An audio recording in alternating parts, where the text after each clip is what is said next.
So if you've been involved with the stock market for a while, then you know that it takes a good understanding of not only the markets, but of human emotion as well. However, that's kind of easier said than done, especially when you think about work, family, school, and all the other responsibilities we have. Finding consistent candidates to trade can be very challenging. So in this video, I'm going to break down some of the tips and strategies to help you find the next big move, no matter what season of life you're in. Coming right up.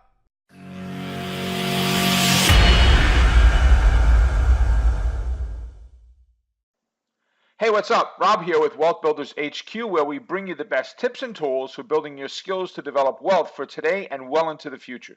And on this channel, we do a lot of stock market analysis for long and short term, as well as recaps just like this one. So if you're new here, consider subscribing. Now, one of the questions we get most from our Wealth Builders HQ community is, how do you look at where the stock market has been and determine where it is headed? So we have actually put together an entire free live training workshop that is all about finding the best candidates for today's market. And there's a section for the community, you, to bring your stocks to the event and have me analyze them for you in real time. This free workshop is called Power Hour, and it's taught every Monday live online at noon Eastern Time. I'll leave a link to it below in the show notes. So let's start this week off with the upcoming economic events. That we don't have a whole lot out there this week as far as high reliability reports. It's just the crude inventory is coming up Wednesday, the 19th at 10:30 a.m. Now, I've said this before on here, guys. The way that we trade this is very specific. We're putting in an order to buy or sell it depending on the movement it makes. And then we have a criteria, a set of rules that we work off of for our exits. And this is something that we do in what's called the E-Mini Think Tank. If you want to learn more about that, there'll be a link below in the show notes that you can check that out a little bit.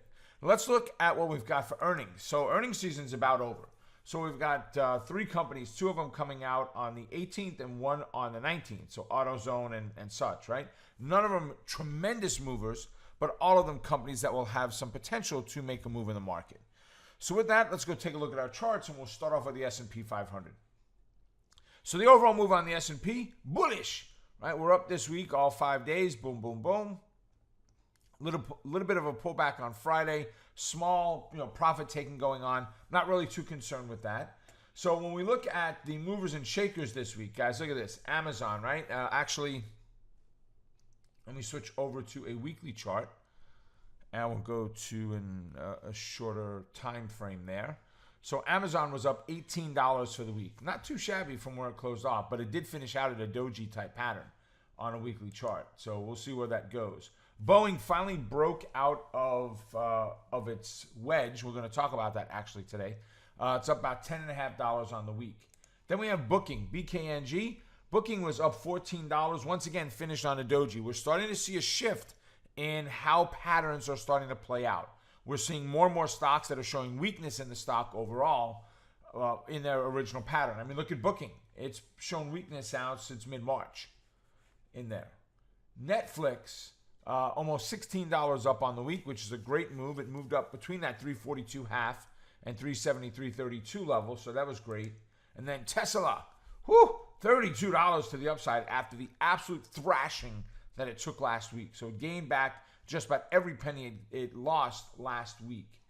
So from here, let's look at what we've got for this week. Got a couple of them set up for us. The very first one is Amgen. Now let's go back to a daily chart.